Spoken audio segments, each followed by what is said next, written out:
8, 9, 10ನೇ ತರಗತಿಯ ಮಕ್ಕಳಿಗೆ TRGಗೆ ಹೃತ್ಪೂರ್ವಕವಾದಂತಹ ಸ್ವಾಗತ.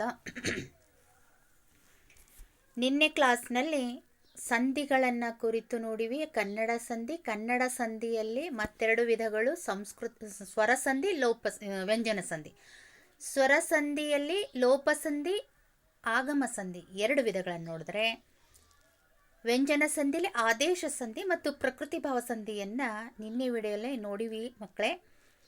ಇವತ್ತಿನ ವಿಡಿಯೋನಲ್ಲಿ ಸಂಸ್ಕೃತ ಸಂಧಿಗಳು ಸ್ವಲ್ಪ ಕ್ಲಿಷ್ಟ ಅನಿಸ್ತದೆ, ಆದರೂ ಕೂಡ ನಿಮ್ಗೆ ಸರಳವಾಗಿ ಸುಲಭವಾದಂಥ ರೀತಿಯಲ್ಲಿ ತಿಳಿಸ್ಲಿಕ್ಕೆ ಪ್ರಯತ್ನ ಮಾಡ್ತೀನಿ. ಮಾಡುವಂಥ ಪ್ರಯತ್ನ ನಂದು ಆಗ್ತದೆ ಅಂತ ಹೇಳ್ತಾ, ಒಂದು ವೇಳೆ ಈ ವಿಡಿಯೋ ಇಷ್ಟವಾದಲ್ಲಿ ಲೈಕ್ ಮಾಡಿ, ಶೇರ್ ಮಾಡಿ, ಸಬ್ಸ್ಕ್ರೈಬ್ ಆಗಿ, ಪಕ್ಕದಲ್ಲಿರುವಂಥ ಬೆಲ್ ಬಟನ್ ಒತ್ತೋದರ ಮೂಲಕ ನೋಟಿಫೈ ಆಗಿರಂತ ಹೇಳ್ತಾ, ಇವತ್ತಿನ ವಿಡಿಯೋನಲ್ಲಿ ಸಂಸ್ಕೃತ ಸಂಧಿಯಲ್ಲೂ ಕೂಡ ಎರಡು ವಿಧವನ್ನು ನೋಡ್ತೀವಿ: ಸ್ವರ ಸಂಧಿಗಳು, ವ್ಯಂಜನ ಸಂಧಿಗಳು. ಸ್ವರ ಸಂಧಿಗಳಲ್ಲಿ ಎಷ್ಟು ವಿಧಗಳನ್ನು ಕಾಣ್ತೀವಿ ಅಂತಂದರೆ, ಸವರ್ಣ ದೀರ್ಘ ಸಂಧಿ ಸ್ವರ ಸಂಧಿ, ಗುಣಸಂಧಿ ಸ್ವರ ಸಂಧಿ, ವೃದ್ಧಿ ಸಂಧಿ, ಎಂಡ್ ಸಂಧಿ. ಇವು 4 ಸಂಧಿಗಳು ಸ್ವರ ಸಂಧಿಗಳು. ಸ್ವರದ ಮುಂದೆ ಸ್ವರ ಬರ್ತಾವ್ರಿ, ಆವಾಗ ಸ್ವರ ಸಂಧಿ ಆಗ್ತದೆ. ಸವರ್ಣ ದೀರ್ಘ, ಗುಣ, ವೃದ್ಧಿ, ಎಂಡ್ ಸಂಧಿ. ನಂತರದಲ್ಲಿ ನೋಡಿ ವ್ಯಂಜನ ಸಂಧಿಗಳು. ವ್ಯಂಜನ ಸಂಧಿಗಳಲ್ಲಿ ಯಾವ್ಯಾವ ಬರ್ತಾವಂತಂದರೆ, ಜತ್ಸ್ವ, ಚುತ್ವ, ಶುತ್ವ, ಛತ್ವ, ಲಕಾರದಿತ್ವ, ಅನುನಾಸಿಕ ಸಂಧಿ. ಇವೆಲ್ಲವೂ ವ್ಯಂಜನ ಸಂಧಿಗಳಾಗಿ ಬರ್ತಾವೆ. ಅಂದರೆ ನಿನ್ನಿಂದಕ್ಕೆ ಇವತ್ತಿನಕೇನು ವ್ಯತ್ಯಾಸ? ನಿನ್ನೆನೇ ವಿಡಿಯೋನಲ್ಲಿ ಕನ್ನಡ ಸಂಧಿಗಳು ನೋಡಿವಿ, ಇವತ್ತಿನ ವಿಡಿಯೋನಲ್ಲಿ ಸಂಸ್ಕೃತ ಸಂಧಿಗಳು.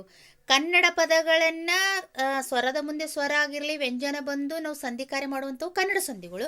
ವ್ಯಂಜನ ಸಂಧಿಗಳಾಗಿರ್ಬೋದು ಅಥವಾ ಸಂಸ್ಕೃತ ಸಂಧಿಗಳಂದರೆ ಸಂಸ್ಕೃತದ ಪದಗಳನ್ನು ಬಳಸ್ಕೊಂಡು ನಾವೇನು ಮಾಡ್ತೀವಪ್ಪ ಅಂತಂದರೆ ಸಂಧಿಗಳನ್ನು ಮಾಡ್ತೀವಿ.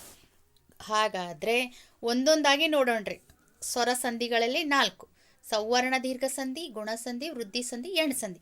ಒಂದೊಂದಾಗಿ ನೋಡೋಣ, ನಮ್ಗೆ ಗೊತ್ತಾಗ್ತದೆ. ಸವರ್ಣ ದೀರ್ಘ ಸಂಧಿ ಅಂತಂದ್ರೆ ಒಂದೇ ಜಾತಿಯ ಸ್ವರ ಅಕ್ಷರಗಳು ಇರಬೇಕು, ಅವು ಪರಸ್ಪರ ಸೇರಿ ದೀರ್ಘ ರೂಪ ಪಡೆಯುತ್ತದೆ. ಅದಕ್ಕೆ ಸವರ್ಣ ದೀರ್ಘ ಸಂಧಿ ಅಂತ ಕರೀತಾರೆ. ಏನ್ರಿ ಮಿಸ್, ನಮ್ಗೆ ಗೊತ್ತಾಗಿಲ್ಲ? ನಿಮ್ಗೆ ಗೊತ್ತಾಗಲ್ಲ, ನಾವು ಉದಾಹರಣೆ ತೊಗೊಂಡು ಹೇಳಿದಾಗ ನಿಮ್ಗೆ ಗೊತ್ತಾಗ್ತದೆ. ಸವರ್ಣ ಸ್ವರಗಳು ಒಂದರ ಮುಂದೆ ಒಂದು ಸೇರಿ ಸಂಧಿಯಾದಾಗ ಅವೆರಡರ ಸ್ಥಾನದಲ್ಲಿ ಅದೇ ಜಾತಿಯ ದೀರ್ಘ ಸ್ವರ ಆದೇಶವಾಗಿ ಬಂದ್ಬಿಟ್ಟು ಅಂದಾಗ ಅದು ಸವರ್ಣ ದೀರ್ಘ ಸಂಧಿ ಅನಿಸ್ಕೊಳ್ತದೆ. ಹಿಂಗಂದ್ರೆ ಏನ್ರಿ? ಪೂರ್ವ ಪದದ ಕೊನೆಯ ಅ ಹಾಗೂ ಉತ್ತರ ಪದದ ಮೊದಲಿನ ಅ ಸೇರಿ ಆ ಆಗ್ತದ. ನಿಯಮ ಹೇಳಿದಾನತ್ತ. ಪೂರ್ವ ಪದದಲ್ಲಿ ಅ ಬರುತ್ತೆ, ಉತ್ತರ ಪದದಲ್ಲಿ ಅ ಬರ್ತದ, ಅದು ಸಂಧಿ ಪದ ಮಾಡುವಂಥ ಸಂದರ್ಭದಲ್ಲಿ ಆ ಆಗಬೇಕು ಅಂತ ಹೇಳಿದಾನೆ. ಪೂರ್ವ ಪದದಲ್ಲಿ ಈ ಬರುತ್ತೆ, ಉತ್ತರ ಪದದಲ್ಲಿ ಸಣಿಯೇ ಬರುತ್ತೆ. ಸಣಿ ಯಾಕೆ ಬರಲಕ್ಕ, ದೊಡ್ಡ ಯಾಕೆ ಬರಲಕ್ಕ, ಅದು ಸಂಧಿ ಪದ ನಡೆಯುವಂಥ ಸಂದರ್ಭದಲ್ಲಿ ದೊಡ್ಡ ಈ ಆಗ್ತದೆ. ಪೂರ್ವ ಪದದಲ್ಲಿ ಊ ಬರ್ತದ, ಉತ್ತರ ಪದದಲ್ಲಿ ಊ ಬರ್ತದ, ಆದರೆ ಸಂಧಿ ಪದದಲ್ಲಿ ದೊಡ್ಡ ಊ ಬರಲೇಬೇಕು. ಮತ್ತೇನು ಹೇಳ ನಿಯಮ? ಪೂರ್ವ ಪದದ ಕೊನೆಯ ಅಕ್ಷರ ದೀರ್ಘವಾಗಿದ್ದರೆ ಅಡ್ಡೇನು ಇಲ್ಲ ಅಂತೆ. ಉತ್ತರ ಪದದ ಮೊದಲ ಅಕ್ಷರ ದೀರ್ಘವಾಗಿರಲೂಬಹುದು. ನಿಮ್ಗೆ ಇಲ್ಲಿ ಹೇಳ್ತೀನಿ ನೋಡಿ. ಸವರ್ಣ ದೀರ್ಘ ಸಂಧಿ ಅಂದರೆ ಅದ ಮುಂದೆ ಅ ಬರಲಿ, ಅಥವಾ ಆದ ಮುಂದೆ ಅ ಬರಲಿ, ಅಥವಾ ಅದ ಮುಂದೆ ಆ ಬರಲಿ. ಒಂದೇ ಜಾತಿಯ ವರ್ಣಗಳು, ಒಂದೇ ಜಾತಿಯ ವರ್ಣಗಳು ಅಂತಂದಾಗ ನೋಡಿ, ಅ, ಆ, ಇ, ಉ, ಇವು ಸ್ವವರ್ಣಗಳವರಿ, ಅಂದರೆ ಒಂದೇ ಜಾತಿಯ ವರ್ಣಗಳವ. ಇವು ಕಂಪಲ್ಸರಿ ಸವರ್ಣ ದೀರ್ಘ ಸಂಧಿಯಲ್ಲಿ ಬರಲೇಬೇಕು.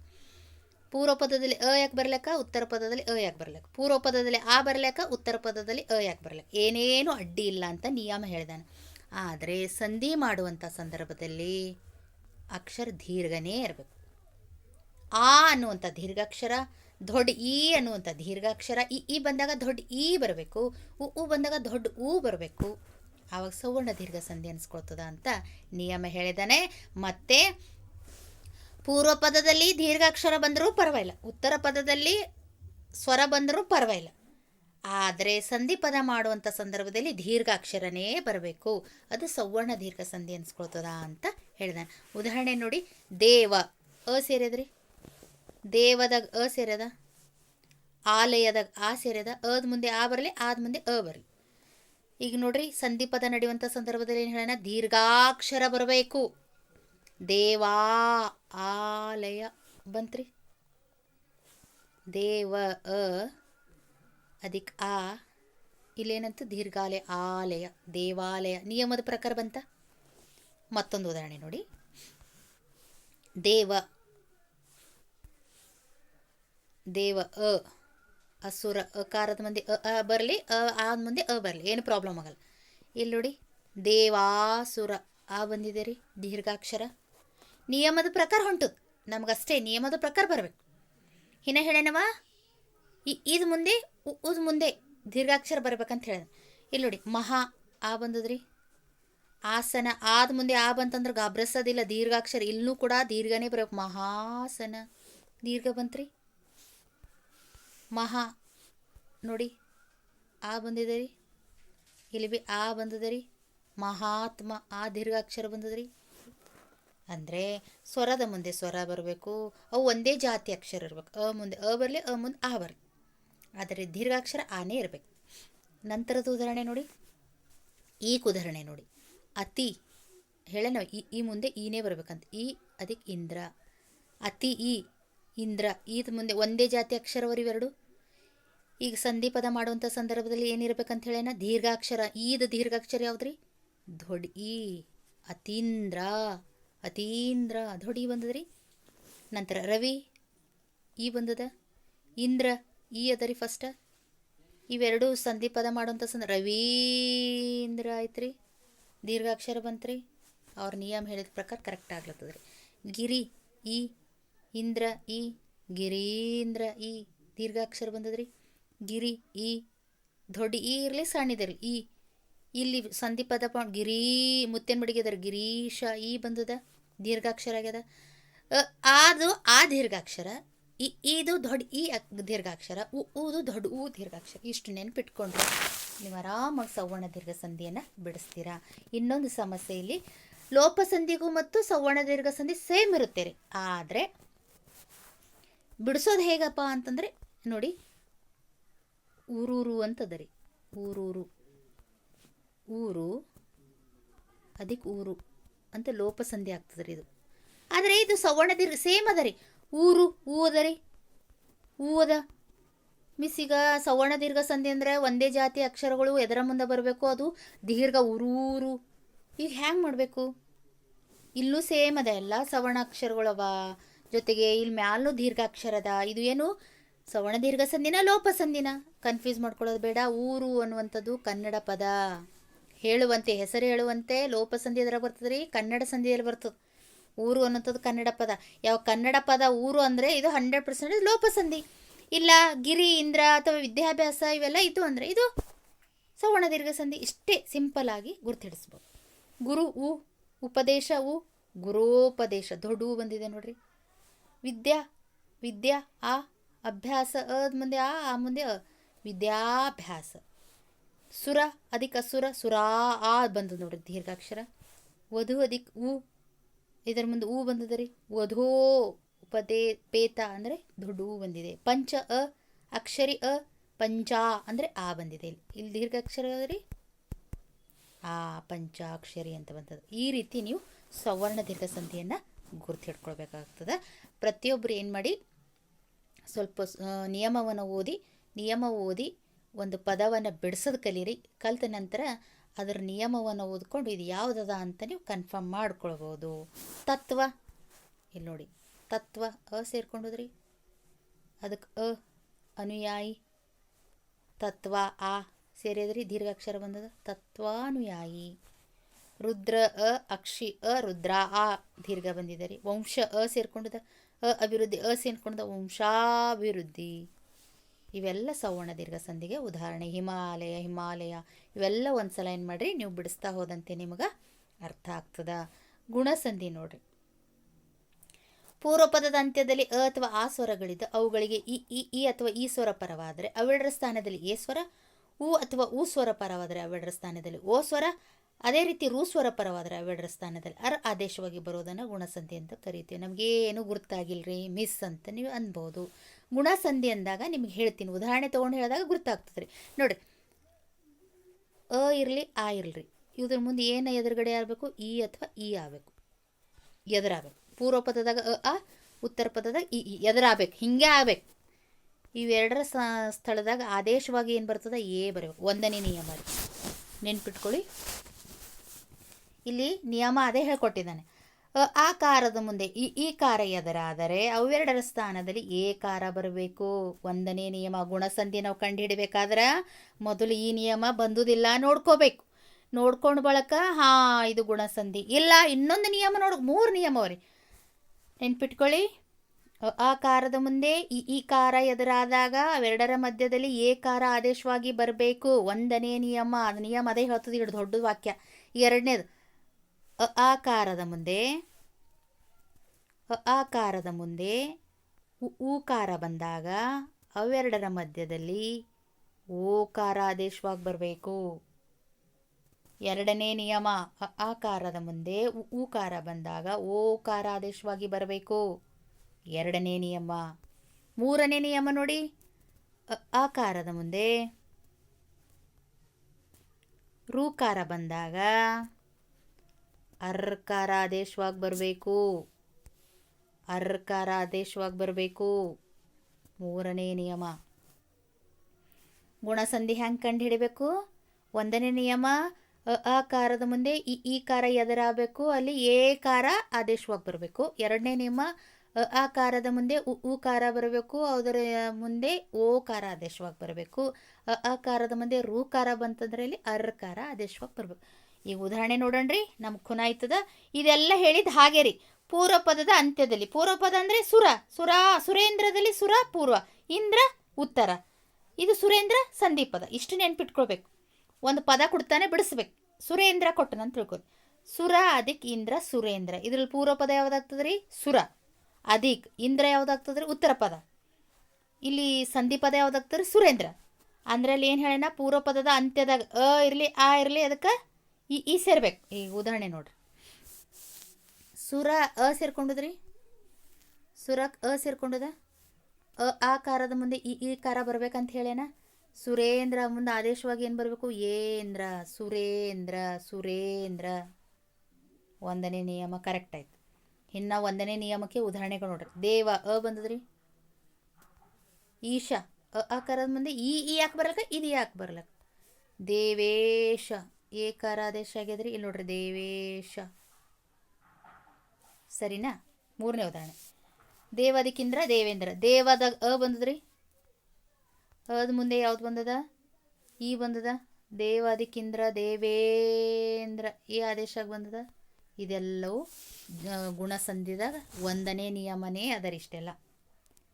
ಇನ್ನೊಂದು ನೋಡ್ರಿ, ಜ್ಞಾನ ಸೇರ್ಕೊಂಡದ. ಜ್ಞಾನದಾಗ ಈಶ್ವರ ಸೇರ್ಕೊಂಡದ. ಕಂಪಲ್ಸರಿ ಹಿಂಗೆ ಬರ್ತವೆ ರೀ. ಇದರ ಬರ್ತದ, ಈರ ಬರ್ತದೆ. ಜ್ಞಾನೇಶ್ವರ. ಒಂದನೇ ನಿಯಮ ಕಂಪ್ಲೀಟ್ ಆಯ್ತು ರೀ ಗುಣಸಂಧಿದಾಗ.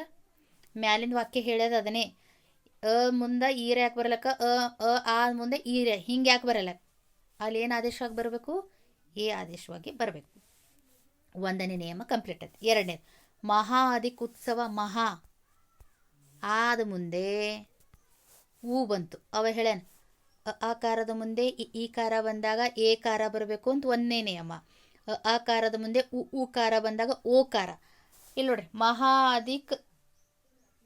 ಮಹಾದಿಕ್ ಉತ್ಸವ. ಮಹಾದಾಗ ಸೇರ್ಕೊಂಡದ. ಸ್ವರದ ಮುಂದೆ ಸ್ವರ ಬಿ ಸೇರ್ಕೊಂಡದ. ಮಹೋತ್ಸವ ಬಂದದ್ರಿ ಇಲ್ಲಿ ನೋಡಿಲಿ. ಮಹೋತ್ಸವ. ಎರಡನೇ ನಿಯಮ ಟೆಸ್ಟ್ ಮಾಡ್ಬೇಕ್ರಿ ನಾವು ಎಕ್ಸಾಮ್ದಾಗ, ಪರೀಕ್ಷೆದಾಗ. ಒಂದನೇ ನಿಯಮ, ಎರಡನೇ ನಿಯಮ, ಮೂರನೇ ನಿಯಮ, 3 ಟೆಸ್ಟ್ ಮಾಡಿ ಕನ್ಫರ್ಮ್ ಮಾಡ್ಕೋಬೇಕು. ಮಹೋತ್ಸವ ಐತ್ರಿ. ಮತ್ತು ಇನ್ನೊಂದು ಉದಾಹರಣೆ ನೋಡಿ. ಮಹಾ ಸೇರ್ಕೊಂಡದ್ರಿ. ಉದಯ ಸೇರ್ಕೊಂಡದ. ಆಕಾರಕ್ಕೆ ಬರ್ಲೆಕ್ಕ, ಅಕಾರಕ್ಕೆ ಬರ್ಲೆಕ್ಕ. ಇಲ್ಲಿ ಏನಾಗಬೇಕು? ಸಂಧಿ ಪದದಲ್ಲಿ ಮಹೋದಯ ಬಂದದ್ರಿ ಆದೇಶವಾಗಿ ಹೇಳೇನವ. ಊಕಾರ ಬಂದಾಗ ಆಕಾರದ ಮುಂದೆ ಊಕಾರ ಬಂದಾಗ ಓಕಾರ ಬರಲೇಬೇಕು. ಅದು ಗುಣಸಂಧಿ ಆಗ್ತದೆ. ಎರಡನೇ ನಿಯಮ ಆಯ್ತು. ಇನ್ನೊಂದು ಉದಾಹರಣೆ ನೋಡಿ, ನಿಮ್ಗೆ ಕನ್ಫ್ಯೂಸ್ ಆಯ್ತಂದ್ರೆ, ಚಂದ್ರೋದಯ ಇತ್ತಂತ ತಿಳ್ಕೊರಿ ಎಕ್ಸಾಮ್ದಾಗ. ಬಿಡಿಸ್ರಪ್ಪ. ಚಂದ್ರ ಅಧಿಕ್ ಉದಯ, ಚಂದ್ರೋದಯ. ಚಂದ್ರದ ಮುಂದೆ ಏನದ? ಅದ. ಉದಯದ ಮುಂದೆ ಅದ. ಮುಂದೆ ಬಂದಾಗ ಬರಬೇಕಲ್ಲ, ಚಂದ್ರೋದಯ. ಇಲ್ಲಿ ನೋಡಿಕ ಆದೇಶ ಬಂದು ಓದಯ. ಎರಡನೇ ನಿಯಮ ಆಯ್ತು ರೀ. ಮೂರನೇ ನಿಯಮ ನೋಡ್ರಿ. ಆಕಾರದ ಮುಂದೆ ರೂ ಬರ್ಬೇಕಲ್ಲ. ದೇವ ಅಧಿಕ ಋಷಿ. ದೇವದಾಗ ಏನದ ರೀ? ಅದ. ದೇವದಾಗ ಅದ ರೂ ಬರ್ಬೇಕಂತ ಹೇಳಣ. ಋಷಿ ಇವೆರಡು ಕೂಡ ಏನಾಗ್ಯದ್ರಿ? ದೇವರ್ಷಿ ಅರ್ಕಾರ ಆದೇಶವಾಗಿ ಬರ್ಬೇಕಂತ ಹೇಳೇನ. ಆಕಾರದ ಮುಂದೆ ಈಕಾರ ಬಂದಾಗ ಏಕಾರ, ಆಕಾರದ ಮುಂದೆ ಉಕಾರ ಬಂದಾಗ ಓಕಾರ, ಆಕಾರದ ಮುಂದೆ ರೂಕಾರ ಬಂತಂದ್ರೆ ಅದು ಅರ್ಕಾರ ಆದೇಶವಾಗಿ ಬರ್ತದ. ರಾಜ ಸೇರ್ಕೊಂಡದ್ರಿ. ಋಷಿ ರೂ ಸೇರ್ಕೊಂಡದ, ಅದ ಮುಂದೆ ರೂ ಬಂದದ. ಇಲ್ಲಿ ನೋಡ್ರಿ ರಾಜರ್ಷಿ ಅರ್ ಆದೇಶವಾಗ್ಯದ. ರಾಜರ್ಷಿ. ತಿಳಿತಾ ಅಂತ ಅನ್ಕೊಂಡಿರಿ. 3 ನಿಯಮ ಅವರಿ. ಈ 3 ನಿಯಮ. ಮತ್ತೆ ನೋಡಿ ಇನ್ನೊಂದು ಯಾವುದಪ್ಪ ಅಂತಂದರೆ ರಾಜರ್ಷಿ ಆಯ್ತಾ ಅರ್ಕೆ. ಇನ್ನೊಂದು ನೋಡ್ರಿ ಮಹಾ ಅಧಿಕ ಋಷಿ. ಮಹಾ ಸೇರ್ಕೊಂಡದ, ಆಕಾರಕ್ಕೆ ರೂ ಬಂದದ. ಇಲ್ಲಿ ಅರ್ ಅನ್ನುವಂಥದ್ದು ಆದೇಶವಾಗಿ ಬಂದದ. 3 ನಿಯಮಗಳು ಯಾವ ವಾಕ್ಯದಾಗಿರ್ತಾವ ಬಿಡಿಸ್ಬೇಕು. 3 ನಿಯಮಗಳು ಇದರಲ್ಲಿ ಸೇರ್ಕೊಂಡಿವಂತಂದರೆ ಇದು ಗುಣಸಂಧಿ ಅಂತ ತಿಳ್ಕೊಬೇಕು. ಸವರ್ಣ ಅಂದಾಗ ಒಂದೇ ಜಾತಿ ಇರ್ತಾವ್ರಿ, ಅಲ್ಲಿ ವ್ಯತ್ಯಾಸ ಇರಲ್ಲ. ಇದ್ರ ಇರ್ತದ ಅಥವಾ ಇದ್ರ ಇರ್ತದ ಅಥವಾ ದೊಡ್ಡ ಇರ್ತದ. ಆದರೆ ಗುಣಸಂಧಿಯಲ್ಲಿ ಕ ಈ ಬರಬೇಕು, ಆಕ ಬರಬೇಕು, ಕಾಕ ರೂ ಬರಬೇಕು ಅಂದಾಗ ಅದು ಗುಣಸಂಧಿ ಆಗ್ತದ ಅಂತ ಹೇಳ್ಬೋದು. ವೃದ್ಧಿ ಸಂಧಿ ನೋಡ್ರಿ, ಒಂದ್ಸಲ ಓದ್ತೀನಿ ನಿಮ್ಗೆ ಅರ್ಥ ಆಗಲ್ಲ, ಆದ್ರೆ ನಾ ನಿಯಮಗಳು ಹೇಳ್ತಾ ಹೋದಂತೆ ನಿಮ್ಗೆ ಕೊನಾಗ್ತದೆ. ಆಕಾರದ ಮುಂದೆ ಐಕಾರವು ಪರವಾದರೆ ಅವೆರಡರ ಸ್ಥಾನದಲ್ಲಿ ಐಕಾರವು, ಔಕಾರಗಳು ಪರವಾದರೆ ಅವೆರಡರ ಸ್ಥಾನದಲ್ಲಿ ಔಕಾರ ಆದೇಶವಾಗಿ ಬಂದರೆ ಅದಕ್ಕೆ ವೃದ್ಧಿ ಸಂಧಿ ಅಂತ ಕರೀತಾರ. ಪೂರ್ವ ಪದದ ಅಂತ್ಯದಲ್ಲಿ ಅಥವಾ ಆ ಸ್ವರಗಳಿದ್ದು ಅವುಗಳಿಗೆ ಎ ಅಥವಾ ಐ ಸ್ವರ ಪರವಾದರೆ ಅವೆರಡರ ಸ್ಥಾನದಲ್ಲಿ ಐ ಸ್ವರವು, ಅದೇ ರೀತಿ ಓ ಅಥವಾ ಔ ಸ್ವರ ಪರವಾದರೆ ಅವೆರಡರ ಸ್ಥಾನದಲ್ಲಿ ಔ ಸ್ವರವು ಆದೇಶವಾಗಿ ಬರುತ್ತೆ. ಇದನ್ನು ವೃದ್ಧಿ ಸಂಧಿ ಅಂತ ಕರೀತಾರೆ. ನೋಡಿ ಉದಾಹರಣೆ ನಿಮ್ಗೆ ನಿಯಮ ಹೇಳ್ತೀನಿ ನೋಡಿ. ಆಕಾರದ ಮುಂದೆ ಇರಲಿ ಆ ಇರಲಿ, ಪೂರ್ವ ಪದದಲ್ಲಿ ಇರಲಿ ಆ ಇರಲಿ, ಎ ಐ ಬರಲ್ಯಾಕಂತ್ರಿ ನೋಡಿ. ಆಕಾರದ ಮುಂದೆ ಐಕಾರವು ಬಂದಾಗ ಐಕಾರವೇ ಆದೇಶವಾಗಿ ಬರಬೇಕು, ಹಿಂಗಿರ್ಬೇಕು ಅದು. ಅಂದರೆ ವೃದ್ಧಿ ಅಂತಂದ್ರೆ ನೋಡ್ರಿ, ಸವರ್ಣ ದೀರ್ಘ ಸಂಧಿಯಲ್ಲಿ ಸವರ್ಣಗಳು ಅಂದರೆ ಆ ಇ ಉ ಒಂದೇ ಜಾತಿ ಅಕ್ಷರಗಳನ್ನು ನೋಡಿದೀವಿ. ಗುಣಸಂಧಿಯಲ್ಲಿ ಎ ಮತ್ತು ಓ ನೋಡ್ತೀವಿ. ಆದರೆ ವೃದ್ಧಿ ಅಂದಾಗ ಎ ಐ ಓ ಔ ನೋಡ್ತೀವಿ. ಅಂದರೆ ಸ್ವರಗಳ ಮುಂದಿನ ಅಕ್ಷರಗಳು ವೃದ್ಧಿಯಾಗಿರೋದನ್ನು ನಾವು ನೋಡ್ತೀವಿ, ವೃದ್ಧಿ ಸಂಧಿ. ನೀವು ನೆನ್ಪಿಟ್ಕೊಳ್ಳಿ, ಸವರ್ಣ ದೀರ್ಘ ಸಂಧಿಯಲ್ಲಿ ಆ ಇ ಉ ಸ್ವರಗಳು ಬರ್ತಾವ. ಗುಣಸಂಧಿಯಲ್ಲಿ ಆದ ಮುಂದೆ ಇ ಬರಬೇಕು, ಎ ಬರಬೇಕು, ಆದ ಮುಂದೆ ಉ ಬರಬೇಕು, ಓ ಬರಬೇಕು. ಅಂದರೆ ಎ ಓ ಅಲ್ಲಿ ಸೇರ್ಕೊಳ್ತದ. ವೃದ್ಧಿದಾಗ ಎ ಐ ಓ ಔ ಬರ್ತವೆ. ಅಂದರೆ ನಿಯಮ ಏನು ಹೇಳಿದಾನಂದರೆ ಆದ ಮುಂದೆ ಪೂರ್ವ ಪದದಲ್ಲಿ ಕೊನೆಯ ಅಕ್ಷರದಲ್ಲಿ ಆ ಬರಬೇಕು, ಅದ್ರ ಮುಂದೆ ಎ ಪರ್ವ ಆಗಬೇಕು ಅಥವಾ ಐ ಪರ್ವ ಆಯ್ತಂದರೆ ಇಲ್ಲಿ ಐ ಆದೇಶವಾಗಿಯೇ ಬರ್ತದ. ಇನ್ನೊಂದು ನಿಯಮ, ಎರಡೇ ನಿಯಮ ಅವರಲ್ಲಿ. ಆಕಾರದ ಮುಂದೆ ಓ ಔಕಾರವು ಎದುರಾದಾಗ ಔಕಾರನೇ ಬರಬೇಕು. ಇದು ನಿಯಮ ನೆನ್ಪಿಟ್ಕೊಡ್ರಿ. ಹೆಂಗಿರಬೇಕು? ಅದ ಮುಂದೆ ಎ ಬಂದ್ರ, ಆದ ಮುಂದೆ ಐ ಬಂದ್ರ, ಅಥವಾ ಆದ ಮುಂದೆ ಎ ಬಂದ್ರ, ಅದ ಮುಂದೆ ಐ ಬಂದ್ರ ಅಲ್ಲಿ ಐನೇ ಆದೇಶವಾಗಿ ಬರಬೇಕು, ಒಂದು ನಿಯಮ. ಎರಡನೇದು, ಅದ ಮುಂದೆ ಓ ಬಂದ್ರ, ಆದ ಮುಂದೆ ಔ ಬಂದ್ರ, ಆದ ಮುಂದೆ ಓ ಬಂದ್ರ, ಅದ ಮುಂದೆ ಔ ಬಂದ್ರ ಅವೇ ಆದೇಶವಾಗಿ ಬರಬೇಕು. ಹಿಂಗೆ ಬಂತಂದರೆ ಅದು ವೃದ್ಧಿ ಸಂಧಿ ಅನ್ಸ್ಕೊಳ್ತದ. ವೃದ್ಧಿ ಸಂಧಿ ಅಂದರೆ ನಿಯಮ ನೆನ್ಪಿಟ್ಕೊಳ್ಳಿ. ಆಕಾರದ ಮುಂದೆ ಐಕಾರ ಬಂದಾಗ ಐಕಾರವು ಬರಬೇಕು, ಆಕಾರದ ಮುಂದೆ ಔಕಾರ ಬಂದಾಗ ಔಕಾರ ಬರಬೇಕು ಅಂದಾಗ ಮಾತ್ರ ವೃದ್ಧಿ ಸಂಧಿ ಅನ್ಸ್ಕೊತ. ಉದಾಹರಣೆ ನೋಡಿ, ಏಕ ಅದರಿ, ಮುಂದೆ ಎ ಅದರಿ, ಏಕ. ನೋಡ್ರಿ ವ್ಯಂಜನ ಸಂಧಿಯವ ಇವು. ವ್ಯಂಜನ ಸಂಧಿ ಇಲ್ಲಿ ಏನಪ್ಪ ಅಂತಂದ್ರೆ ಏಕ, ಅಕಾರದ ಮುಂದೆ ಏಕ ಅಂತಂದಾಗ ಇಲ್ಲಿ ಕ ಸೇರ್ಕೊಂಡದ್ರಿ. ಅದ ಮುಂದೆ ಎ ಬಂದಾಗ ಎ ಸೇರೋದು ಏಕ, ಏಕೈಕ. ಐ ಸೇರಿದ್ರಿ ಇಲ್ಲಿ ಕ, ಏಕೈ ಐ ಕ ಆದೇಶವಾಗಿ ಬಂದದ್ರಿ. ಶಿವ ಸೇರ್ಕೊಂಡದ್ರಿ, ಶಿವ ಆಕಾರದ ಮುಂದೆ ಐಕಾರ ಬರ್ಬೇಕಂತ ಹೇಳಿ ಐ ಬಂದದ್ರಿ, ಐಕ್ಯ. ಶಿವ ಬಿಡಿಸ್ಬೇಕು ನೀವು, ಶಿವೈಕ್ಯ ಬಿಡಿಸ್ಬೇಕು. ಹೆಂಗ? ಶಿವ ಅದಕ್ಕೆ ಐಕ್ಯ. ಶಿವದಾಗ ಸೇರ್ಕೊಂಡದ, ಅದ ಮುಂದೆ ಐ ಬಂದದ. ಇಲ್ಲಿ ಬಿ ಏನಾಗಿದೆ ಆದೇಶವಾಗಿ ಶಿವೈಕ್ಯ ಅಂತ ಬಂದದ. ಭಾವದಾಗ ಅ ಸೇರ್ಕೊಂಡದ್ರಿ, ಅದ ಮುಂದೆ ಐ ಸೇರ್ಕೊಂಡದ. ಐ ಬರಬೇಕೆ ಅಂತ ಹೇಳೇನವ, ಏರ ಬರಬೇಕು ಐರ ಬರಬೇಕು. ಬಿಡಿಸಿ ಬರೆದಾಗ ಸಂದೀಪದ ಭಾವೈಕ್ಯ, ಇಲ್ಲಿ ಐ ಆದೇಶವಾಗಿ ಬಂದದ ಐಕ್ಯ, ಭಾವೈಕ್ಯ. ಇದು ಯಾವ್ದಾಗ್ತದ್ರಿ? ವೃದ್ಧಿ ಸಂಧಿ ಆಗ್ತದ. ನೋಡ್ರಿ ಮುಂದೆ ಮತ್ತೆ ಸ್ಟೆಪ್ ಏನು ಹೇಳಿದಾನ, ಒಂದೇ ನಿಯಮ ಆಯ್ತಿದು. ಆಕಾರದ ಮುಂದೆ ಐಕಾರ ಬಂದಾಗ ಐಕಾರನೇ ಬರ್ಬೇಕು ಅನ್ನೋದಕ್ಕೆ ಉದಾಹರಣೆ ನೋಡಿದೀವಿ. ಆಕಾರದ ಮುಂದೆ ಔಕಾರ ಬಂದಾಗ ಔಕಾರನೇ ಬರ್ಬೇಕು. ಇಲ್ಲಿ ನೋಡಿ, ಸಿದ್ಧ ಅಕಾರದ ಮುಂದೆ ಔ ಅಂತ ಹೇಳೇನು, ಅವು ಬಂದದಿಲ್ಲಿ ಸಿದ್ಧೌಷಧ ಅವನೇ ಆದೇಶವಾಗಿ ಬಂದಿದೆ. ಒಂದನೇ ನಿಯಮ. ಇದು ಎರಡನೇ ನಿಯಮ ಅದ ನೋಡ್ರಿ. ನಂತರದಲ್ಲಿ ವನ ಅ ಸೇರ್ಕೊಂಡದ್ರಿ, ಮುಂದೆ ಓ ಬರಲಿ ಅವು ಬರಲಿ, ವನೌಷಧಿ ಅಂದರೆ ಇಲ್ಲಿ ಅವು ಏನಾಗ್ಯದಪ್ಪ ಅಂತಂದರೆ ಆದೇಶವಾಗಿ ಬಂದದ. ದಿವ್ಯ ಅ ಸೇರ್ಕೊಂಡದ್ರಿ, ಅವು ಸೇರ್ಕೊಂಡದ, ಅವು ದಿವ್ಯೌಷಧಿ ಅವು ಇಲ್ಲಿ ಅವು ಆಗೇ ಬಂದದ. ಬರಬೇಕೇ, ನಿಯಮ ಅದದು. ಆಕಾರದ ಮುಂದೆ ಐಕಾರ ಬಂದಾಗ ಐಕಾರನೇ ಆದೇಶವಾಗಿ ಬರಬೇಕು. ಆಕಾರದ ಮುಂದೆ ಅವು ಬಂದು ಅಂತ ತಿಳ್ಕೊರು, ಔಕಾರನೇ ಆದೇಶವಾಗಿ ಬರಬೇಕು. ಬಂದ್ರೆ ಏನಾಯ್ತದ ಅದು ವೃದ್ಧಿ ಸಂಧಿ. ಏನು ನೋಡ್ರಿ, ಇನ್ನೊಂದು ಲೋಕ ಅ ಸೇರ್ಕೊಂಡದ್ರಿ, ಏಕ ಅದ ಮುಂದೆ ಏ ಸೇರ್ಕೊಂಡು ಲೋಕೈಕ ಐ ಸೇರ್ಕೊಂಡದು.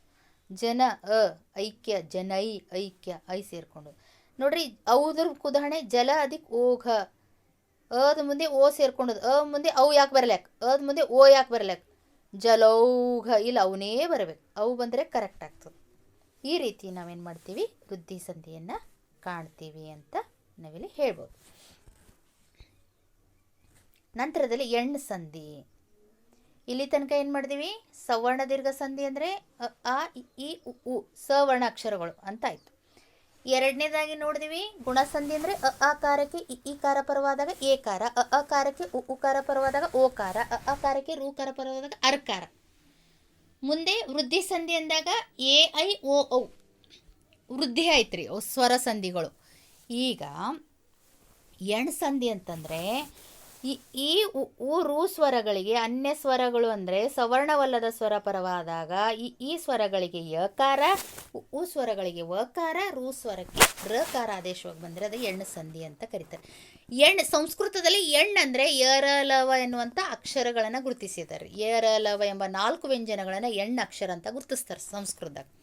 ಪ್ರಶ್ನೆ ಕೇಳ್ಬೋದು, ಎಣ್ಣಂದ್ರೇನು ಅಂತ. ಎಣ್ಣಂದರೆ ಯರಲವ ಎಂಬ 4 ವ್ಯಂಜನ ಅಕ್ಷರಗಳಿಗೆ ಎಣ್ಣು ಅಕ್ಷರ ಅಂತ ಗುರುತಿಸ್ಯಾರ್ರಿ ಸಂಸ್ಕೃತ ವ್ಯಾಕರಣದಾಗ.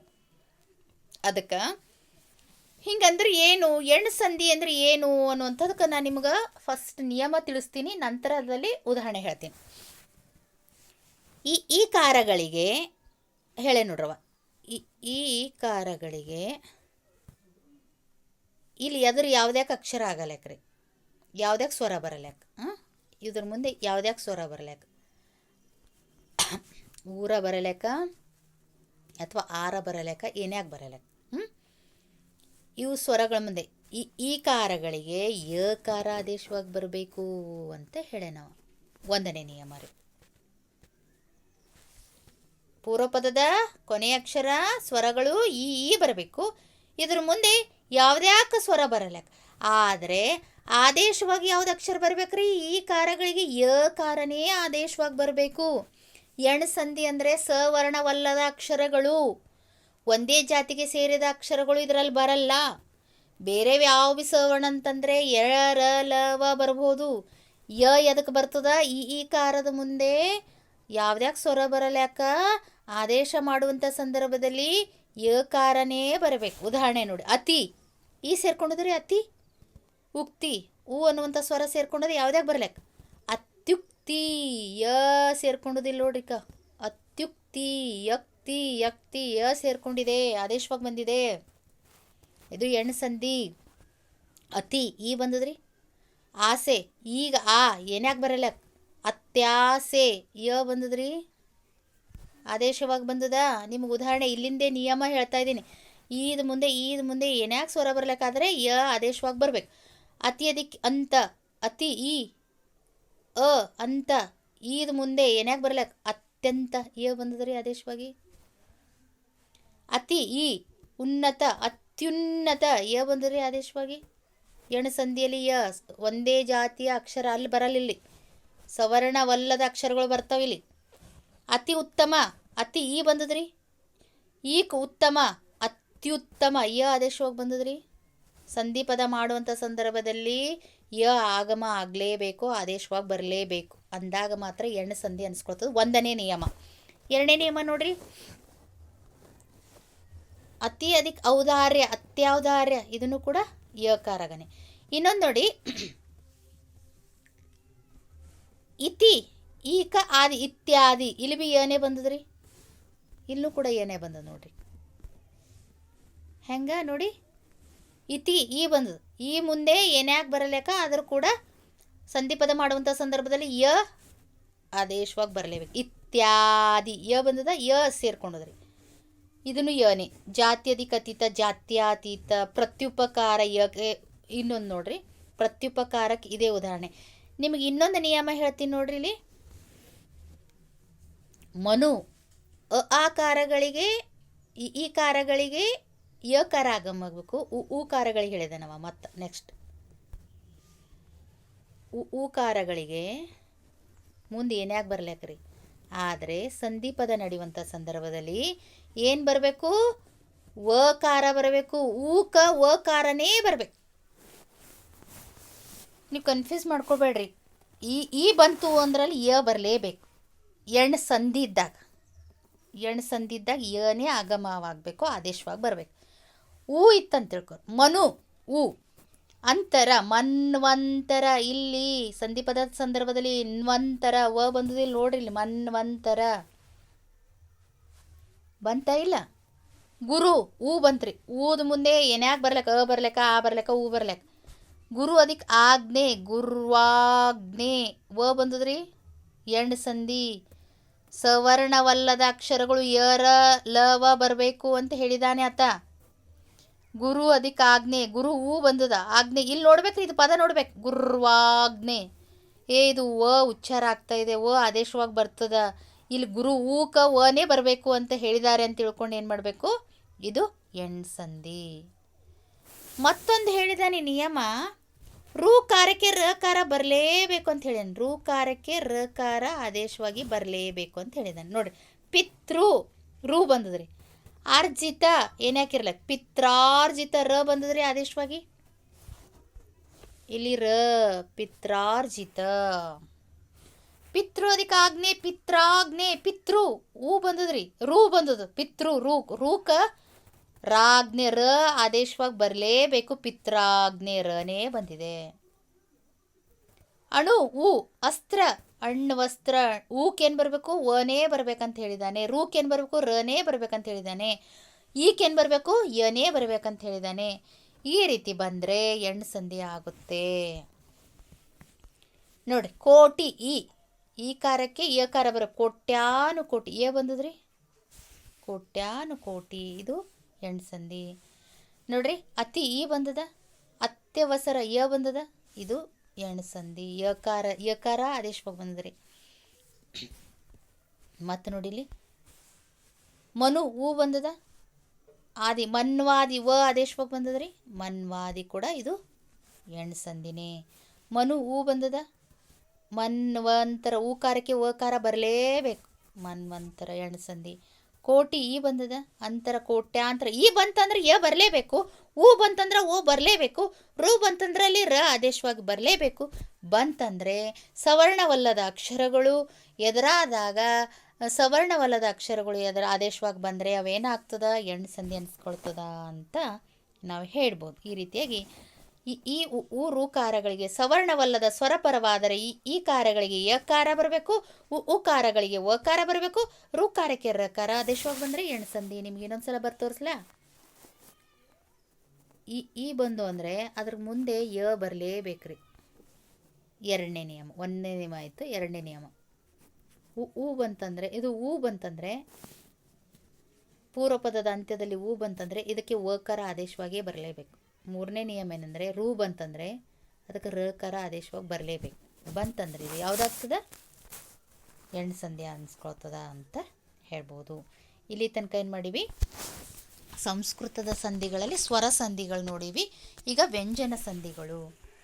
ಜತ್ಸ್ವ ಜತ್ಸ್ವ ಅಂತಂದಾಗ ಸಂಸ್ಕೃತದ ವ್ಯಾಕರಣದಲ್ಲಿ ಪೂರ್ವ ಪದದ ಕೊನೆ ನಿಮ್ಗೆ ಹೇಳಿದೆ. ಪೂರ್ವ ಪದ ಯಾವುದು, ಉತ್ತರ ಪದ ಯಾವುದು, ಸಂಧಿ ಪದ ಯಾವುದು.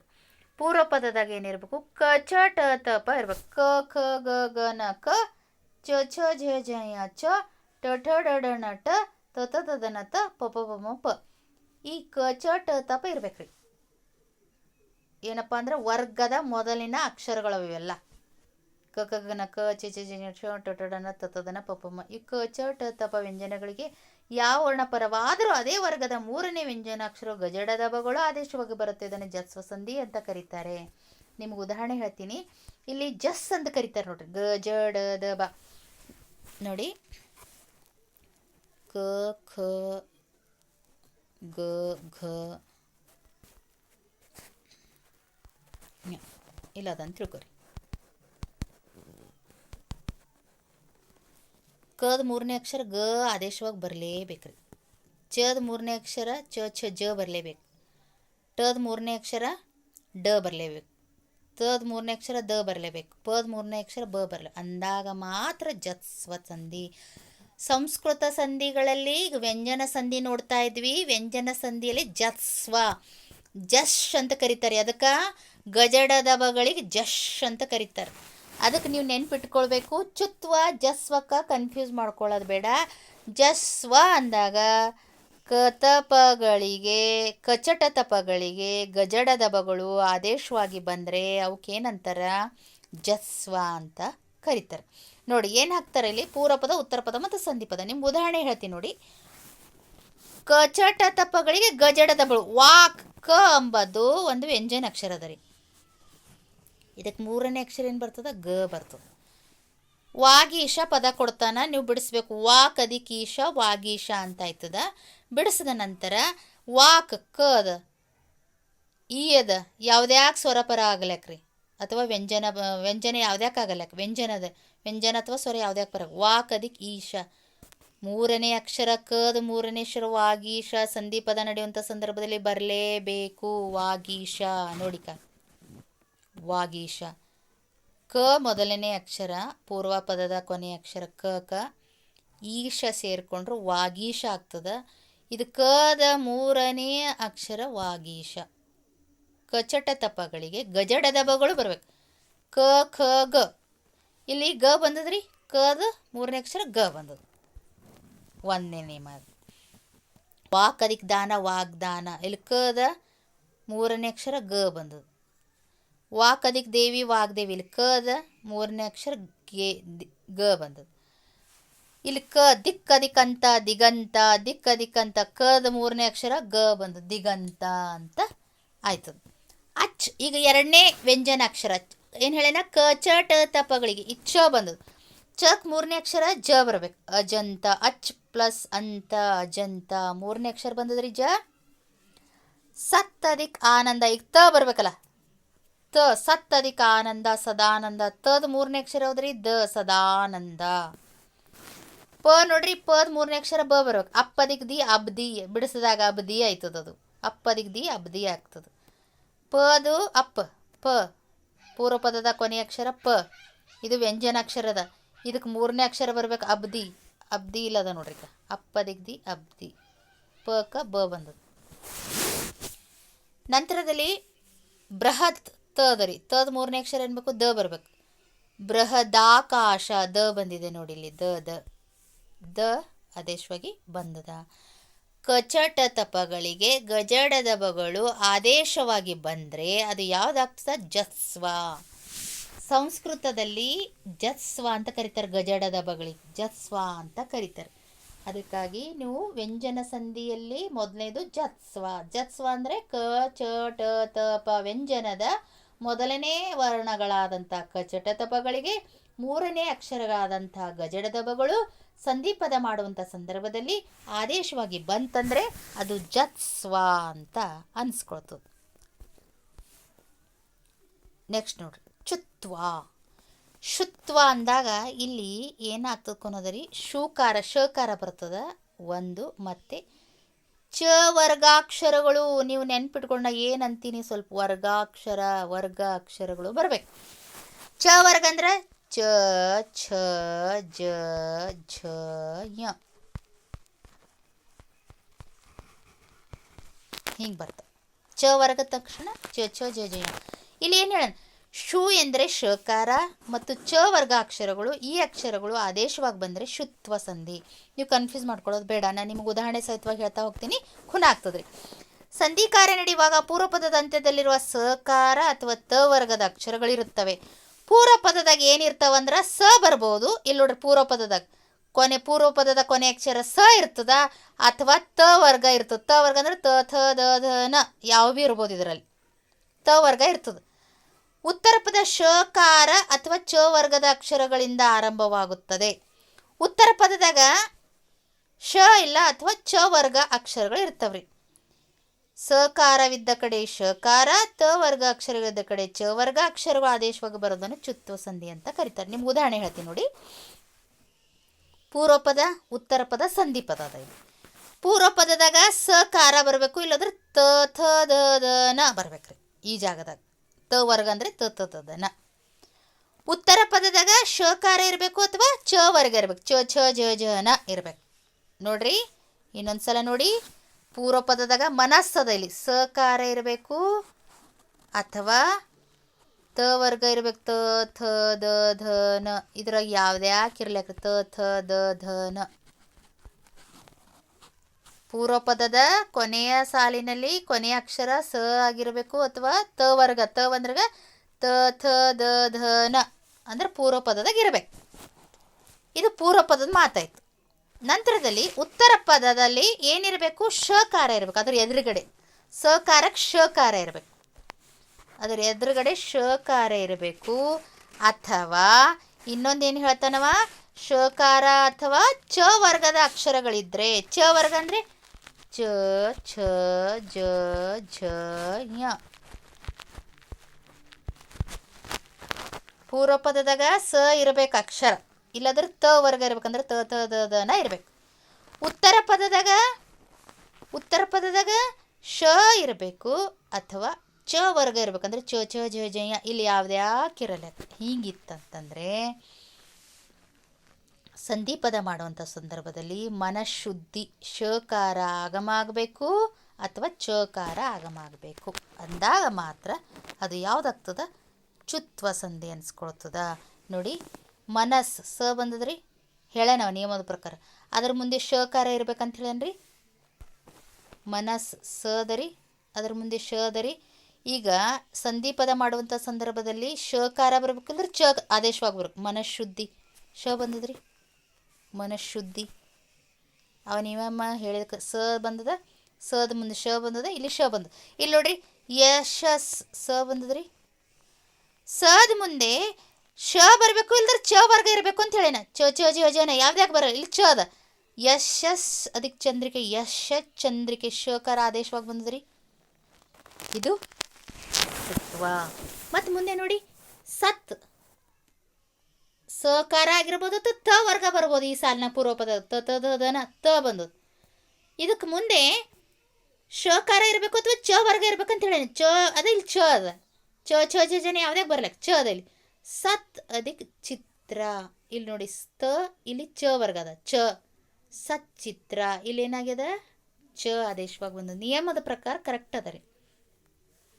ಪಯಸ್ ಸ ಬಂದದ, ಸಕಾರಕ್ಕೆ ಶ ಬಂದದ, ಆದೇಶವಾಗಿ ಪಯಶ್ಶಯನ ಶಕಾರ ಆದೇಶವಾಗ್ಯದ. ಶರತ್ ತ ಬಂದದ, ತ ವರ್ಗ ಯಾವ್ದ್ಯಾಕಿರ್ಲಕ್, ತಕ ಚ ಬಂತಂದ್ರೆ ಚಂದ್ರ, ಚ ಚ ಜ ಜ ಯಾವ್ದ್ಯಾಕಿರ್ಲಕ್ ಚ ಬಂದದ. ಇಲ್ಲಿ ಚಂದ್ರನೇ ಬರ್ತದೆ, ಶರತ್ ಚಂದ್ರ. ಜಗತ್ ತ.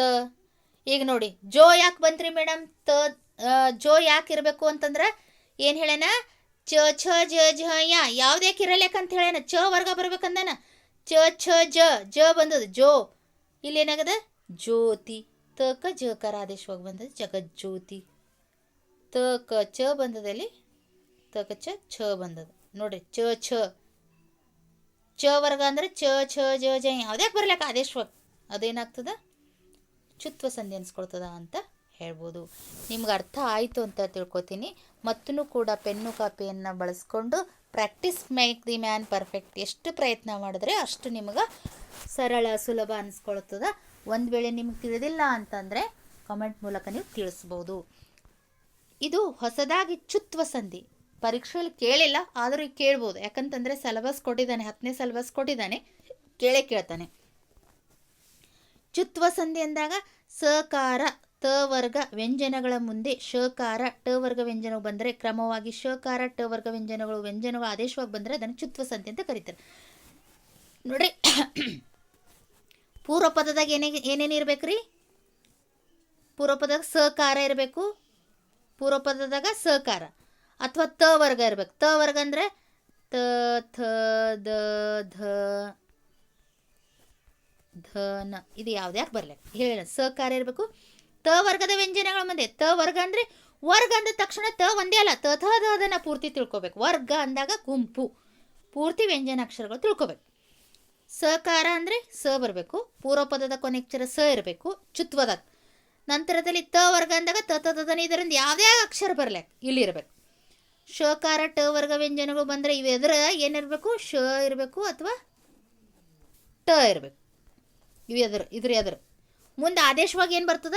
ಶಕಾರನೇ ಬರ್ತದ ಅಥವಾ ಟಕಾರ, ಶಕಾರ ಅಥವಾ ಟ ವರ್ಗ. ಟ ವರ್ಗ ಅಂದರೆ ಟಡನ ವ್ಯಂಜನಗಳು ಬರ್ತಾವೆ. ಈಗ ನಿಮ್ಗೆ ಉದಾಹರಣೆಯಾಗಿ ಹೇಳಬೇಕಾದ್ರೆ ಸ ಇರಬೇಕು ಅಥವಾ ತ ವರ್ಗ. ತ ವರ್ಗ ಅಂದರೆ ತ ಅದರ ಇಲ್ಲಿ ಉತ್ ಅಧಿಕ್, ಮುಂದೆ ಶಕಾರ ಅಥವಾ ಟ ವರ್ಗ ಇರಬೇಕು. ಟ ವರ್ಗ ಅಂತಂದರೆ ಉತ್ತರ ಪದದ ಟ ಠ ಡ ಢ ಡ ಅದ ರೀ. ಟ ವರ್ಗ ಅಂದರೆ ಡ ಅದ, ಅಂದರೆ ಟ ವರ್ಗ ಅಂದರೆ ಟ ಠ ಡ ಡ ಬಂದದ. ಉತ್ ಪೂರ್ವ ಪದದಾಗ ತ ಮತ್ತು ಉತ್ತರ ಪದದಾಗ ಡ. ಯಾಕೆ ಡ ಬಂತು? ಟ ವರ್ಗ ಹೇಳೇನು ಇರ್ಬೇಕಂತ ಹೇಳೇನು. ಟ ವರ್ಗ ಅಂದರೆ ಇಲ್ಲಿ ಟ ಠ ಡ ಬಂದದ ಡ. ಈಗ ಆದೇಶವಾಗಿ ಏನು ಬರಬೇಕು? ಶಕಾರ ಟ ವರ್ಗ ವ್ಯಂಜನಗಳು ಆದೇಶವಾದರೆ ಅಂದರೆ ಚುತ್ವ ಸಂಧಿ ಶಕಾರರ ಬರಬೇಕು ಅಥವಾ ಟ ವರ್ಗದ ವ್ಯಂಜನಗಳು ಆದೇಶವಾಗಿ ಬರಬೇಕು. ಉಡ್ಡಯನ ಡ ಬಂದದ್ರಿ, ಟ ಠ ಡ. ನಿಮಗೆ ಕನ್ಫ್ಯೂಸ್ ಆಗ್ತದ, ಆದರೂ ಕೂಡ ವರ್ಗ ನೆನ್ಪಿಟ್ಕೋಬೇಕು. ನೀವು ಆದೇಶವಾಗಿ ಏನು ಬರಬೇಕು? ಶಕಾರರ ಬರಬೇಕು ಅಥವಾ ಟ ವರ್ಗದಂದು ಯಾವ್ದಾರು ಅಕ್ಷರ ಬರಬೇಕು. ಇಲ್ಲಿ ಏನಾಗಿದೆ? ಡ ಬಂದದ. ಇಲ್ಲಿ ನೋಡಿ, ತ ವರ್ಗ ಅಂದಾಗ ತ ಬಂದದ. ಇಲ್ಲಿ ನಂತರದಲ್ಲಿ ಏನಾಗ ಹೇಳ್ತಾನವ? ತ ವರ್ಗ ತ ಥ ದನ ತ ವರ್ಗದಂದು ಯಾವುದೇ ಇರಲಿ, ಇಲ್ಲಿ ತ ಸಕಾರ ಇರಬೇಕು ಅಥವಾ ತ ವರ್ಗ ಇರಬೇಕು, ಯಾವುದಾದ್ರೂ ಇರಬೇಕು. ಮುಂದೆ ಶಕಾರ ಇರಬೇಕು ಅಥವಾ ಟ ವರ್ಗ ಇರಬೇಕು. ಟ ಬಂದದ್ರಿ ಇಲ್ಲಿ. ಇಲ್ಲಿ ತ ವರ್ಗದಾಗ ತ ಬಂದದ, ಇಲ್ಲಿ ಟ ವರ್ಗದಾಗ ಟ ಬಂದದ. ಆದೇಶವಾಗಿ ಏನಿರಬೇಕು? ಶರ ಬರಬೇಕು, ಟರ ಬರಬೇಕು. ಟ ಬಂದದ ನೋಡಿ, ತಟ್ಟಿಭ. ನೋಡಿ ಇನ್ನೊಂದ್ಸಲ ನೋಡಿ, ತತ್ ಇಲ್ಲಿ ನಿಯಮದ ಪ್ರಕಾರ ಸರ ಬರಬೇಕು ಪೂರ್ವ ಪದದಾಗ. ತ ವರ್ಗ ಅಂದರೆ ತದನ, ಇಲ್ಲಿ ಯಾವ್ದ್ಯಾಕಿರಲ್ಲ ತ ಬಂದದ್ದು. ಎರಡನೇ ಉತ್ತರ ಪದದಾಗ ಏನು ಹೇಳ್ತಾನವ? ಶಕಾರ ಇರಬೇಕು, ಶರ ಬರಬೇಕು ಈ ಉತ್ತರ ಪದ ಅಥವಾ ಟ ವರ್ಗ. ಟ ವರ್ಗ ಅಂದರೆ ಟ ಠ ಡ ನ ಯಾವ್ದ್ಯಾಕಿರಲ್ಲ, ಇಲ್ಲಿ ಏನದ? ಟ ಅದ. ಆದೇಶವಾಗಿ ಏನಾಗಬೇಕು? ಶರ ಬರಬೇಕು, ಟರ ಬರಬೇಕು. ತಟ್ಟಿಭ. ಇಲ್ಲಿ ಏನಾಗ್ತದೆ? ಟ ಬಂದದ ಆದೇಶವಾಗಿ. ಹೀಗಾಗಿದ್ದು ಯಾವ್ದು ಸಂಧಿ ರೀ? ಚುತ್ವ ಸಂಧಿ. ತಪಸ್ ಸ ಹೇಳೇನಲ್ಲಿ ಸಕಾರ ಅದ ನೋಡ್ರಿ, ಸಕಾರ. ಉತ್ತರ ಪದದಾಗ ಶರ ಇರಲಿ, ಟ ವರ್ಗ ಇರಲಿ ಅಂದ್ರೆ ಶ ಅದ ರೀ. ಏನಪ್ಪ ಅಂದ್ರೆ ಸಂಧಿ ಪದ ನಡೆಯುವಂಥ ಸಂದರ್ಭದಲ್ಲಿ ತಪಷಡ್ಭಾಗ, ಇಲ್ಲಿ ನೋಡ್ರಿ ಷಡ್ಭಾಗ ಶ ಬಂದದ ಆದೇಶವಾಗಿ, ಅದಕ್ಕಾಗಿ ಶುತ್ವ ಸಂಧಿ. ಸಕಾರದ ಮುಂದೆ ಟಕಾರ ಬಂದದ, ಇದನ್ನು ಕೂಡ ಶುತ್ವ ಸಂಧಿ. ಸ್ವಲ್ಪ ವಾಕ್ಯ ಟ ವರ್ಗ ಅಂದಾಗ ಎಲ್ಲೆಲ್ಲಿ ಏನೇನು ಹೇಳೇನ? ಸಕಾರ ತ ವರ್ಗ ಪೂರ್ವ ಪದದಾಗ ಬರಬೇಕು, ಶಕಾರ ಟ ವರ್ಗ ಉತ್ತರ ಪದದಾಗ ಬರಬೇಕು. ಮುಂದೆ ಆದೇಶವಾಗಿ ಶಕಾರ ಅಥವಾ ಟ ವರ್ಗದ ವ್ಯಂಜನಗಳು ಯಾವ್ಯಾಕಿರಲ್ಲ ಅದು ಶುತ್ವ ಅಂತ ಅನಿಸ್ಕೊಳ್ತದ. ಸ್ವಲ್ಪ ಪ್ರಾಕ್ಟೀಸ್ ಮಾಡಿ. Practice make the man perfect ಅಂದರೆ ಅಲ್ಲಿ ಬರುತ್ತೆ, ಇಲ್ಲಂದರೆ ಇಲ್ಲ. ಛತ್ವ ಸಂಧಿ. ಪೂರ್ವ ಪದಾಂತ್ಯದಲ್ಲಿ ಅನುನಾಸಿಕವಲ್ಲದ ವರ್ಗೀಯ ವ್ಯಂಜನಕ್ಕೆ ಪರವಾದ ಶಕಾರಕ್ಕೆ ಛಕಾರಾದೇಶವಾದರೆ ಅದನ್ನು ಛತ್ವ ಸಂಧಿ ಎನ್ನುವರು. ಪೂರ್ವ ಪದಾಂತ್ಯದಲ್ಲಿ ಅನುನಾಸಿಕವಲ್ಲದ ವರ್ಗೀಯ ವ್ಯಂಜನಕ್ಕೆ, ಅನುನಾಸಿಕವಲ್ಲದ ವರ್ಗೀಯ ವ್ಯಂಜನಕ್ಕೆ, ಅನುನಾಸಿಕವಲ್ಲದಂದರೆ ಏಣ ನಾಮ ಬಿಟ್ಟು, ಚಿತ್ ತ ಅನ್ನುವಂಥದ್ದು ಏನದ ರೀ? ವರ್ಗೀಯ ವ್ಯಂಜನದ. ಶ ಅನ್ನುವಂಥದ್ದು ಏನದ ರೀ? ವರ್ಗೀಯ ವ್ಯಂಜನದ. ಎಲ್ಲಿ ಶಕಾರಕ್ಕೆ ಛನೇ ಬರಬೇಕಂತ ಹೇಳೇನವ. ಪೂರ್ವ ಪದಾಂತ್ಯದಲ್ಲಿ ಅನುನಾಸಿಕವಲ್ಲದ ವರ್ಗೀಯ ವ್ಯಂಜನಕ್ಕೆ ಪರವಾದ ಶಕಾರಕ್ಕೆ ಇಲ್ಲಿ ತ ಬರಲಿ, ತ ಬರಲಿ, ಥ ಬರಲಿ, ದ ಬರಲಿ, ಯಾವುದೇ ವ್ಯಂಜನ ಅಕ್ಷರ ಬರಲಿ, ಪೂರ್ವ ಪದದಾಗ. ಉತ್ತರ ಪದದಾಗ ಶಕಾರ ಬಂದೇ ಬರ್ತದ ಅದ್ರಾಗೆ. ಅದ್ರ ಶಕಾರಕ್ಕೆ ಶಕಾರ ಆದೇಶವಾಗಿ ಬರಬೇಕು. ಇಲ್ಲಿ ನೋಡಿ, ಚಿತ್ ತ ಜಾಗದಾಗ ಯಾವ್ದ್ಯಾಕೆ ವರ್ಗೀಯ ವ್ಯಂಜನ ಬರಲಿ. ಕ ಕ ಗಗನ ಚ ಚ ಚ ಜಯ ಟ ಇಲ್ಲ ಅನುನಾಸಿಕವಲ್ಲದ. ಕ ಖ ಗ ಗ ಚ ಚ ಜ ಜೆ ಟ ಠ ಡ ಢ ತ ಥ ದ ದ ಪ ಪ ಬ ಬ ಇಷ್ಟು ಯಾವ್ಯಾಕೆ ಅಕ್ಷರ ಬರ್ಲೇಕ್ರಿ ಇಲ್ಲಿ ಬರ್ಬೇಕು. ಎಲ್ಲಿ? ಪೂರ್ವ ಪದದಾಗ. ಚಿತ್ ಬಂತ. ಇದ್ರ ಮುಂದೆ ಯಾವ್ದು ಬೇಕು? ಶನೇ ಬರಬೇಕು. ಇವು ಸಂಧಿ ಪದ ಮಾಡುವಂಥ ಸಂದರ್ಭದಲ್ಲಿ ಛ ಆದೇಶವಾಗಿ ಬರ್ಬೇಕು. ಚಿಚ್ಛಕ್ತಿ ನೋಡ್ರಿ, ಇಲ್ಲಿ ಛ ಆದೇಶವಾಗಿ ಬಂದಿದೆ. ಇದು ಛತ್ವ ಸಂಧಿ. ಮತ್ತೊಂದು ಉದಾಹರಣೆ ನೋಡಿ. ಉತ್ ಇದು ಬಿ ತ ಅನ್ನುವಂಥದ್ದು ವ್ಯಂಜನಾಕ್ಷರದ. ಈ ತ ಕಾರಕ್ಕೆ ಶ ಏನಾಗ್ಯದ? ಕಾರ ಎದುರು ಬಂದದ್ದು. ಶಕಾರ ಎದುರು ಬಂದಾಗ ಇಲ್ಲಿ ಏನಾಗಬೇಕು? ಸಂಧಿ ಪದ ಮಾಡುವಂಥ ಸಂದರ್ಭದಲ್ಲಿ ಛ ಬರಬೇಕು. ಉಚ್ಛ್ವಾಸ. ಇಲ್ಲಿ ಏನಾಗ್ಯದ ನೋಡ್ರಿ? ಛಾಸ. ಛ ಏನಾಗ್ಯದ ಇಲ್ಲಿ? ಇಲ್ಲಿ ತ ಅನ್ನುವಂಥ ವರ್ಗೀಯ ವ್ಯಂಜನ, ಇಲ್ಲಿ ಶ ಅನ್ನುವಂಥ ಕಾರ ಆಗಮ ಆಗ್ಯದ. ಇಲ್ಲಿ ಉಚ್ಛ್ವಾಸ ಅಂದರೆ ಛ ಅನ್ನುವಂಥದ್ದು ಆದೇಶವಾಗಿ ಬಂದದ. ಇದು ಯಾವ ಸಂಧಿ ಅನ್ಸ್ಕೊಳ್ತದಪ್ಪ ಅಂತಂದರೆ ಛತ್ವ ಸಂಧಿ. ವಿದ್ಯುತ್ ಅನ್ನುವಂಥದ್ದು ವ್ಯಂಜನ, ಶ ಮುಂದೆ ಬಂದಿದೆ ಶಕಾರ. ಇದು ಸಂಧಿ ಪದ ಮಾಡುವಂಥ ಸಂದರ್ಭದಲ್ಲಿ ಛಕಾರ ಬರಬೇಕು. ವಿದ್ಯುತ್ ಶಕ್ತಿ. ಇದು ಛತ್ವ ಸಂಧಿ. ಲಕಾರ ದಿತ್ವ ಸಂಧಿ. ತಕಾರದ ಮುಂದೆ ಲಕಾರ ಬಂದರೆ ಇಲ್ಲಿ ನೋಡ್ರಿ, ತಕಾರದ ಮುಂದೆ ಲಕಾರ ಬಂದದ್ದು. ಪೂರ್ವ ಪದದಲ್ಲಿ ತ, ಉತ್ತರ ಪದದಲ್ಲಿ ಲ ಬಂದದ್ರಿ ನಮ್ಗೆ ಆಲ್ರೆಡಿ. ತಕಾರದ ಮುಂದೆ ಲಕಾರ ಬಂದರೆ, ತಕಾರದ ಸ್ಥಾನದಲ್ಲಿ ಲಕಾರವು ಬಂದರೆ ಲಕಾರ ದ್ವಿತ್ವ ಸಂಧಿ ಎನ್ನುವರು. ನೋಡ್ರಿ, ತಕಾರದ ಮುಂದೆ ಲಕಾರ, ತಕಾರದ ಮುಂದೆ ಲಕಾರ ಬಂದದಿಲ್ಲ. ತಕಾರದ ಸ್ಥಾನದಲ್ಲಿ ಲಕಾರವು ಬಂದರೆ ಅದನ್ನು ಲಕಾರ ದ್ವಿತ್ವ ಅಂತ ಕರೀತಾರೆ. ಇಲ್ಲಿ ನೋಡ್ರಿ, ತತ್ತದರಿ ನಿಮ್ಗೆ ನೋಡಿ, ತತ್ತದ ತತ್ತದಿಕ್ ಲೀನ ಅಂತದರಿ. ತಕಾರದ ಮುಂದೆ ಇಲ್ಲಿ ಲಕಾರ ಬಂದದ್ದು, ನಿಯಮದ ಪ್ರಕಾರ ಬಂದದ್ದು. ಇಲ್ಲಿ ಯಾವುದ್ರ ಜಾಗದಾಗ ತ ಬದಲಾಗಿ ಲ ಬರ್ಬೇಕಂತ ಅಂದರೆ ಇಲ್ಲಿ ತ ಹೋಗ್ಯದ್ರಿ, ಅಲ್ಲಿ ಲ ತೊಗೊಂಡು ತಲ್ಲೀನ. ನೋಡ್ರಿ ಕೈ ಇಲ್ಲಿ ತ ಇದು ಇಲ್ಲಿ ಇಟ್ಕೊಂಡಿವಿ, ಇದಕ್ಕೆ ಇದು ತ ಹೊಂಟು ಹೋಗ್ಬಿಟ್ಟಿದೆ. ತಲ್ಲೀನ. ತತ್ತದಿಕ್ ಲೀನ ತಲ್ಲೀನ. ತತ್ತದಿಕ್ ಲೀನ ತಲ್ಲೀನ. ನೋಡ್ರಿ ಇನ್ನೊಂದ್ಸಲ. ತಕಾರದ ಮುಂದೆ ಲಕಾರ ಬಂದಾಗ ತದ ಮುಂದೆ ಲ ಬಂತು. ಇಲ್ಲಿ ಸಂಧಿ ಪದ ಮಾಡುವಂಥ ಸಂದರ್ಭದಲ್ಲಿ ತ ಹೊಂಟು ಹೋಗ್ಯದ್ರಿ. ತ ಜಾಗಿಗೆ ಏನು ಬರಬೇಕು? ಲೀ ಬರಬೇಕು. ತಲ್ಲೀನ. ತತ್ತದಿಕ್ ಲೀನ ತಲ್ಲೀನ. ಇಷ್ಟೇ. ನಂತರದ ಉದಾಹರಣೆ ನೋಡಿ. ಸತ್ ಅದಕ್ಕೆ ಲಕ್ಷಣ. ಇಲ್ಲಿ ನೋಡ್ರಿ, ಸತ್ ಸತ್ ಅಧಿಕ್ ಲಕ್ಷಣ. ಏನು ಹೇಳೇನವ? ತದ ನಂತರ ಯಾವ್ದು ಬರ್ತದ? ಲ ಬರ್ತದ ಅಂತ ಹೇಳೇನ, ಬಂದದು. ಮತ್ತೇನು ಹೇಳೇನ? ತಕಾರದ ಮುಂದೆ ಲಕಾರ ಬಂದದು. ತಕಾರದ ಸ್ಥಾನದಲ್ಲಿ ಲಕಾರ ಬಂದರೆ ಅದನ್ನು ಲಕಾರ ದಿತ್ವ. ಈಗ ತ ಹೋಗ್ಯದ ನೋಡ್ರಿ. ಈಗ ಸ ಏನು ಮಾಡಿದೀವಿ? ಇಟ್ಕೊಂಡಿವಿ. ತ ಹೊಂಟು ಹೋಗ್ಯದ. ಈ ತ ಜಾಗದಾಗ ಏನು ಮಾಡಿದ? ಸಲಕ್ಷಣ, ಸಲ್ಲಕ್ಷಣ. ತ ತೆಗೆದು ಲಕ್ಷಣ. ಇದ್ರ ಜಾಗದಾಗ ಲ ತೊಗೊಂಡಿವಿ, ಸಲ್ಲಕ್ಷಣ. ಇದು ಲಕಾರದಿತ್ವ. ನಿಮ್ಗೆ ಅರ್ಥ ಆಯಿತು ಅಂತ ತಿಳ್ಕೊಂಡಿನಿ. ತದ ಮುಂದೆ ಲ ಬರಬೇಕು, ಬಂದದ್ರಿ. ಆದರೆ ತ ಜಾಗಿನಾಗ ಲ ಬರಲೇಬೇಕು ಮುಂದೆ. ತಲ್ಲೀನ. ತ ಹೋಗ್ಯದ, ಲೀ ಬಂದದ. ಸತ್ ಅಧಿಕ ಲಕ್ಷಣ. ತ ಏನು ಮಾಡ್ಯದ? ಹೋಗ್ಬಿಟ್ಟದ. ಸಲಕ್ಷಣ. ಇದು ಲಕಾರದಿತ್ವ. ಕೊನೆಯದಾಗಿ ಅನುನಾಸಿಕ ಸಂಧಿ ಅಂತ ನಾವಿಲ್ಲಿ ನೋಡ್ತೀವಿ. ಅನುನಾಸಿಕ ಅಂದ್ರೆ ಯಯಣನಮ, ಕೊನೆಯ ಅಕ್ಷರ, ಮೂಗಿನ ಸಹಾಯದಿಂದ ಉಚ್ಚಾರ ಮಾಡುವಂಥ ಅಕ್ಷರಗಳಿಗೆ ಅನುನಾಸಿಕ ಅಂತ ಕರೀತಾರೆ. ಯಾವ್ಯಾವಪ್ಪ ಅಂತಂದ್ರೆ ನೋಡ್ರಿ, ಜ್ಞಯಣ ನಾಮ ಇವು ಅನುನಾಸಿಕ ಅಕ್ಷರಗಳು. ಈ ಅಕ್ಷರಗಳು ಆದೇಶವಾಗಿ ಬಂದರೆ ಅನುನಾಸಿಕ ಸಂಧಿ, ಸಂಧಿಕಾರ ನಡೆಯುವಾಗ ಪೂರ್ವ ಪದದ ಅಂತ್ಯದಲ್ಲಿರುವ ಕಚಟತಪ ಅಕ್ಷರಗಳಿರುತ್ತವೆ. ಉತ್ತರ ಪದದ ಅನುನಾಸಿಕ ಅಕ್ಷರಗಳಿಂದ ಆರಂಭವಾಗುತ್ತವೆ. ವರ್ಗದ ಕಚಟತಪ ವ್ಯಂಜನಗಳು ಅದೇ ವರ್ಗದ ಅನುನಾಸಿಕ ಅಕ್ಷರ ಆದೇಶವಾಗಿ ಬರುವುದನ್ನು ಅನುನಾಸಿಕ ಸಂಧಿ ಅಂತ ಕರೀತಾರೆ. ನೋಡಿ, ಯಯಣ ನಮಯು ಅನುನಾಸಿಕ ಅಕ್ಷರವಂತ ನಿಮಗೆ ಖುನದರಿ. ಯಯಣ ನಮ ಈ ಅಕ್ಷರವು ಆದೇಶವಾಗಿ ಬಂದರೆ ಆದೇಶವಾಗಿ ಅಂದರೆ ಸಂಧಿ ಕಾರ್ಯ ನಡೆಯುವಂಥ ಸಂದರ್ಭದಲ್ಲಿ. ಸಂಧಿ ಕಾರ್ಯ ನಡೆಯುವಾಗ ಪೂರ್ವ ಪದದ ಅಂತ್ಯದಲ್ಲಿ ಯಾವ್ಯಾವ ಅಕ್ಷರ ಇರ್ತಾವೆ? ಪೂರ್ವ ಪದದಾಗ ಕ, ಚ, ಟ, ತ, ಪ ಅಕ್ಷರ ಇರ್ತಾವೆ. ಉತ್ತರ ಪದದ ಅನುನಾಸಿಕ ಅಕ್ಷರಗಳಿಂದ ಆರಂಭವಾಗ್ತವೆ. ಉತ್ತರ ಪದದ ಅನುನಾಸಿಕ ಅಕ್ಷರಗಳಿಂದ ಆರಂಭವಾಗ್ತವೆ. ವರ್ಗದ ಕಚಟಪ ವ್ಯಂಜನಗಳು ಅದೇ ವರ್ಗದ ಅನುನಾಸಿಕ ಅಕ್ಷರ ಬಂದರೆ ಆದೇಶವಾಗಿ ಅನುನಾಸಿಕ ಸಂಧಿ ಅಂತ ಕರೀತಾರೆ. ನೋಡ್ರಿ ಉದಾಹರಣೆ ನೋಡಿ.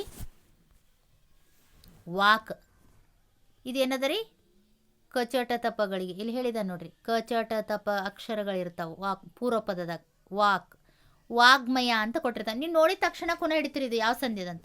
ಮಯ ಅಂದ್ರೆ ಅನುನಾಸಿಕ ಅಂತ ತಿಳ್ಕೊಬೇಕ್ರಿ. ಯಾಕನ್ರಿ ಮಯ ಯಯ ಕಕ ಗಂಗಯ್ಯ ಈ ಕದು ಅನುನಾಸಿಕ ಅಕ್ಷರ ಯ ಅದ.